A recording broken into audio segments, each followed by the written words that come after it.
శ్రీ గురుభ్యో నమః. శ్రీమాత్రే నమః. మా భక్తి టీవీని ప్రోత్సహిస్తూ ఉన్నటువంటి మా ప్రేక్షకులందరికీ ధన్యవాదాలు తెలియజేస్తూ ఉన్నాము. 21 డిసెంబర్ 2025 నుంచి 27 డిసెంబర్ 2025 వరకు గల వారం రోజుల కాలానికి రాశి ఫలాలు ఎలా ఉన్నాయో తెలియచెప్పుకుందాము.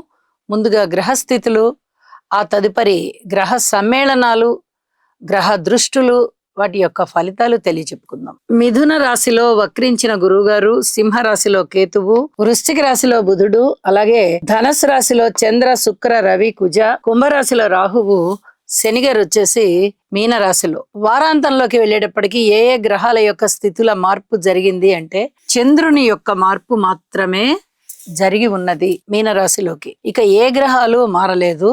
అయితే గ్రహాల సమ్మేళనాల యొక్క ఫలితాలని ముందుగా చూసినట్టయితే ధనస్సు రాశిలో చంద్ర, శుక్ర, రవి, కుజ 4 గ్రహాల చతుర్గ్రహ కూటమి అనేది ఒకటి జరుగుతూ దాని మీద శని గారి యొక్క దృష్టి ఉన్నది. ఇది చాలా చెప్పదగినటువంటి విశేషం. ఎక్కువగా ప్రజలలో భయాందోళనలు ఉండడానికి అవకాశం ఉన్నది. అలాగే వివాహేతర సంబంధాలు ఉన్న వాళ్ళు చాలా జాగ్రత్తగా ఉండాలి. మానసికంగా బలహీనంగా ఉన్నవారు చాలా జాగ్రత్తగా ఉండాలి. డాక్టర్స్ గాని, ఈ వైద్య వృత్తి వ్యాపార వ్యవహారాలలో ఉన్నటువంటి వారు కూడా కొన్ని రకాల జాగ్రత్తలు తీసుకోవాలి.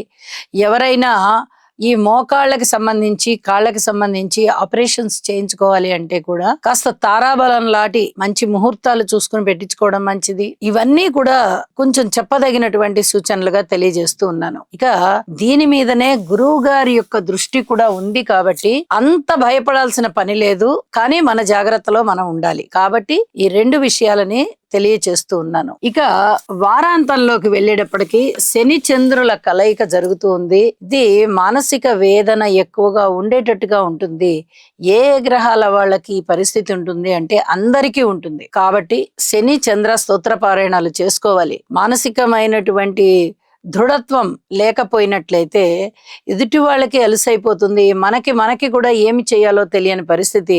ఏదైనా నిర్ణయాలు తీసుకుంటే కూడా ఆ నిర్ణయం మీద ఉండలేకపోతాము. ఇది కొంచెం మనశ్శాంతి తగ్గడానికి దారితీస్తూ ఉంటుంది. కాబట్టి శని చంద్ర స్తోత్ర పారాయణాలు చేసుకోండి. ఇక గురువు గారి యొక్క సప్తమ దృష్టి కుజ, రవి, శుక్ర, చంద్రుల మీద పడుతూ ఉన్న కారణం చేత గురు మంగళ యోగము ఏర్పడి ఉంది. గజకేసరి యోగం ఏర్పడి ఉంది. చక్కటి యోగవంతమైనటువంటి గ్రహాల యొక్క దృష్టులు కనిపిస్తూ ఉన్నాయి. కానీ గోచారంలో వీటికి అంత ఎక్కువగా ఫలితాలు ఉండబోవు. ఇవే గ్రహస్థితులు జన్మజాతకంలో ఉన్నప్పుడు చాలా అద్భుతమైన ఫలితాలు ఉంటాయి అని చెప్పి తెలియచేస్తూ ఉన్నాను. ఇక రాసుల్లోకి వెళ్దాము. మిథున రాశి వారికి ఈ వారం రోజుల కాలంలోనూ గ్రహస్థితులని పరిశీలనగా చేసినట్టయితే 4 గ్రహాల యొక్క ఉనికి చాలా చాలా బాగుంది అని చెప్పి తెలియజెప్పడం జరుగుతుంది. రాశిలో గురువు గారు బాగున్నారు, తృతీయంలో కేతువు బాగున్నారు, షష్టంలో బుధుడు బాగున్నారు, అలాగే సప్తమంలో చంద్రుని యొక్క స్థితి సంచారము చాలా చాలా బాగుంది అని చెప్పి తెలియజెప్పచ్చు. అయితే మిగతా గ్రహాల యొక్క అననుకూలత ఉంటూ ఉన్నప్పటికీ ఇక్కడ రాశిలో ఉన్న గురువు గారు చాలా చాలా అదృష్టవంతమైనటువంటి కాలాన్ని ఇస్తున్నారు. వెన్నంటి ఉంటున్నారు మిథున రాశి వారికి. మిథున రాశికి దైవ బలం చాలా చాలా బాగుంది అని చెప్పచ్చు. కీర్తి ప్రతిష్టలు బాగున్నాయి, సన్మాన సత్కారాలు బాగున్నాయి, ధన ఆదాయం బాగుంది, కుటుంబ జీవితం బాగుంది. అలాగే సంతానం యొక్క అభివృద్ధి బాగా కనిపిస్తుంది. సంతానం వల్ల ఏ రకమైనటువంటి మనస్తాపాలు కూడా ఉండబోవడం లేదు. అలాగే అన్నదమ్ముల యొక్క సహాయ సహకారం చాలా చాలా బాగుంది అని చెప్పి తెలియజెప్తూ ఉన్నాను. ఇక రుణభారాల విషయంలో బాగా తగ్గింది. రుణభారాలు అనేవి వీళ్ళని ఇంకా బాధించబోవు. వీరి ఆదాయము పెరిగింది, వీరి యొక్క అప్పులు కూడా బాగా తగ్గిపోయాయి. అలాగే భార్యాభర్తల పట్ల అన్యోన్యత అనేది చాలా బాగుంది. కోర్టు విషయాలలో మటుకు జాగ్రత్తగా ఉండండి. వ్యాపారానికి సంబంధించిన విషయాలన్నీ కూడా చక్కగా అభివృద్ధి మార్గంలో ఉన్నాయి. అలాగే కుటుంబ జీవితం బాగుంది. విద్యార్థుల యొక్క విద్య ఇంకా కొంచెం కష్టపడే దిశగా ఉంది.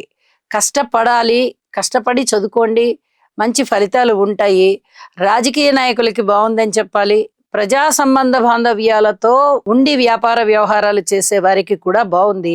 అయితే చతుర్గ్రహ కూటమి ఏర్పడి ఉన్న కారణం చేత ఇక్కడ శని గారి దృష్టి, గురువు గారి దృష్టి కూడా పడుతున్న కారణం చేత శుభాశుభ మిశ్రమ ఫలితాలు ఉన్నాయి అని చెప్పి తెలియచేస్తూ ఉన్నాను. అలాగే ఏదైనా వ్యాపారంలో పెట్టుబడులు పెట్టాలి అనుకుంటే పెట్టుబడులు పెట్టవచ్చు, ఇది పెట్టేటటువంటి సమయమే అని చెప్పి తెలియజేస్తున్నాను. కొత్త వ్యాపారాల జోలికి అయితే వెళ్ళకండి, ఇది చాలా చెప్పదగినటువంటి సూచన. కళాకారులకి చాలా చాలా బాగుంది. అలాగే వ్యవసాయదారులకి కాయ కష్టం ఉన్నది. స్త్రీల విషయంలో కూడా శివారాధన చేసుకోవడం చాలా చాలా మంచిది అని చెప్పి చెప్తూ ఉన్నాను. ఇక పిత్రార్జితం విషయంలో వీరు కొంచెం కష్టపడాల్సినటువంటి పరిస్థితి కనిపిస్తోంది. అయితే పితృవర్గ రీత్యా ఏదైనా శారీరక పరమైనటువంటి బలహీనతలు ఉంటే తండ్రి గారికి గాని లేదా పితృవర్గానికి గాని అవన్నీ సమసిపోయి మళ్ళీ దారుఢ్యంగా తయారవుతారు అని చెప్పి తెలియజెప్పడం జరుగుతుంది. ఉద్యోగ జీవితంలో కూడా చాలా వరకు సంతృప్తి కనిపిస్తోంది. వీళ్ళకి వచ్చేటటువంటి కీర్తి ప్రతిష్టలు ఇంత అంతా కాదు, చాలా అద్భుతమైన పేరు సంపాదించుకుంటారు.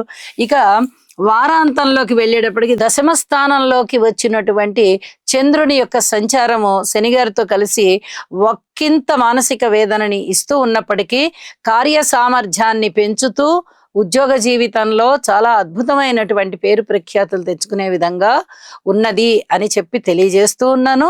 వీరు గురువు యొక్క అనుగ్రహం చాలా బాగుంది కాబట్టి గురువు గారికి సేవ చేయడానికి ప్రయత్నం చేయండి. చక్కటి ఆశీస్సులు దొరుకుతాయి. ఆలయానికి వెళ్ళి దైవ దర్శనం చేసుకోండి, ఇష్టదేవత ఆరాధన చేయండి. అద్భుతమైన ఫలితాలు మీ సొంతం. శుభంగా ఉంటారు, సుఖంగా ఉంటారు. శుభం.